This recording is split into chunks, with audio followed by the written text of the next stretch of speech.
Hello student, मैं हूं Rohit sir, आप लोग का हिंदी का टीचर, और स्वागत करता हूं आपका हमारे चैनल इंटर साइंस क्लासेस में।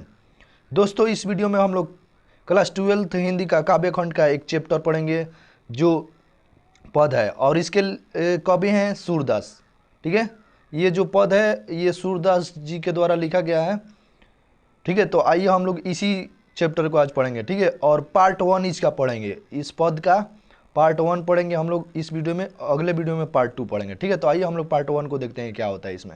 सबसे पहले रोज की तरह हम लोग लेखक के बारे में देखेंगे, तो आइए हम लोग चलते हैं लेखक के परिचय पर। देखिए,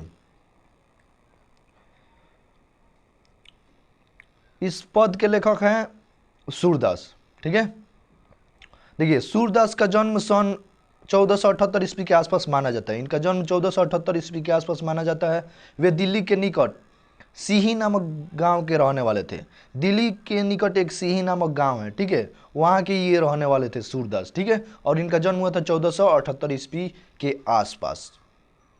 चलिए, उनके गुरु का नाम महाप्रभु वल्लभाचार्य था।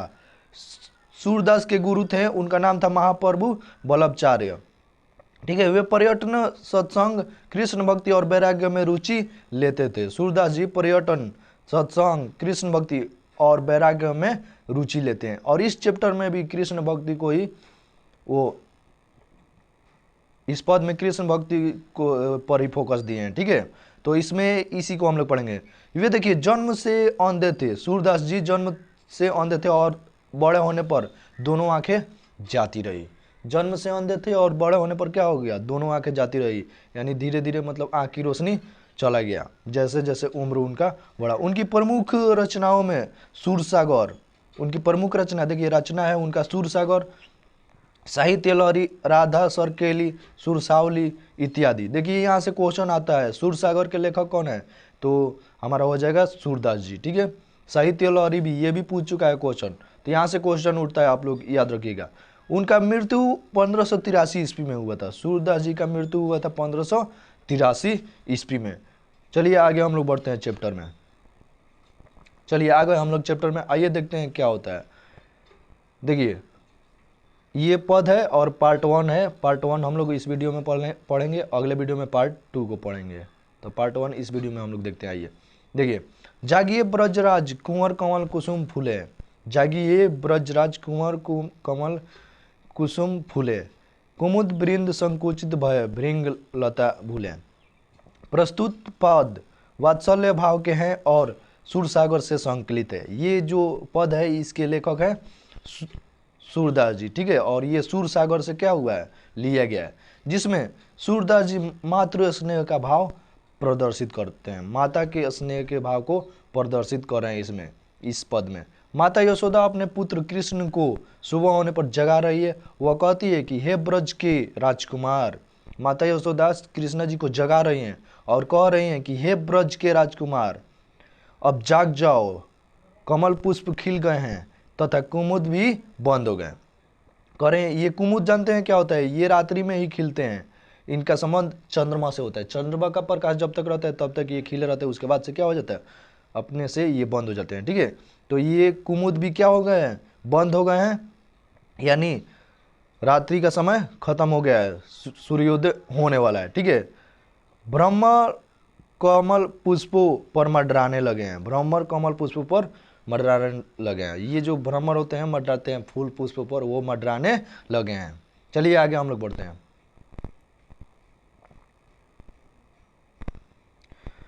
तमचुर खग रोर सुनहो, बोलत बनराई, राप्ती गो खरकिनी में बछरा हित धाई। देखिए, प्रस्तुत पद वात्सल्य भाव के हैं और सूरसागर से संकलित है, जिसमें सूरदास जी मातृ स्नेह का भाव प्रदर्शित कर रहे हैं।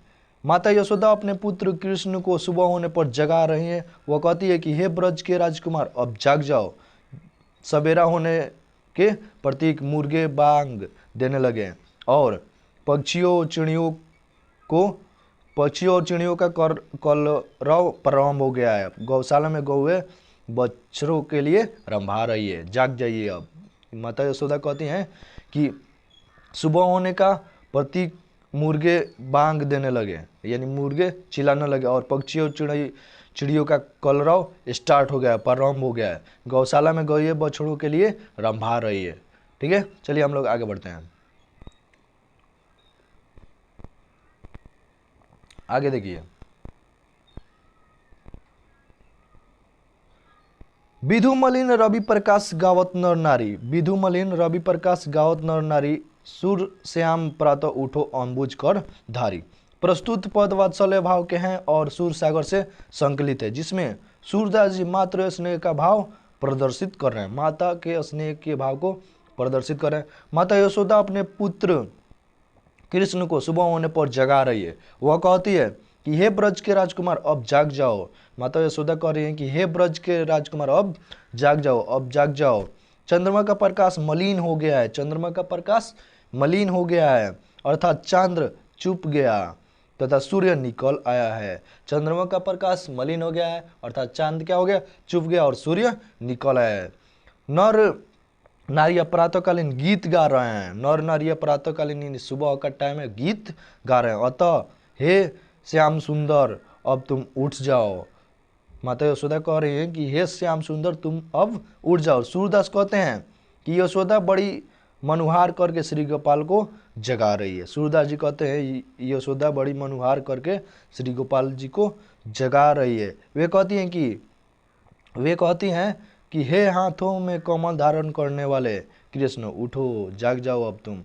माता यशोदा कह रही हैं कि हे हाथों में कमल धारण करने वाले कृष्ण उठो जाग जाओ। क्या हो गया है, सुबह हो गया है। चलिए, ये पार्ट 1 था हमारा। ठीक है, इसमें कृष्णा जी पर ही फोकस किया गया है। ठीक है, इस पद में। ठीक है, अब इसका पार्ट 2 हम लेके आएंगे, तब तक के लिए यहीं तक रहेगा ये वीडियो। ठीक है, तब तक के लिए धन्यवाद। अगर वीडियो अच्छा लगा हो तो लाइक कीजिए, कमेंट कीजिए और शेयर कीजिए, और अपने दोस्तों में शेयर कीजिए, और चैनल को सब्सक्राइब कर लीजिए ताकि अगले वीडियो का नोटिफिकेशन आप तक पहुंच जाए। ठीक है, तो अगर आपको इसका PDF चाहिए, अगर इसका PDF अगर आप लोग को चाहिए,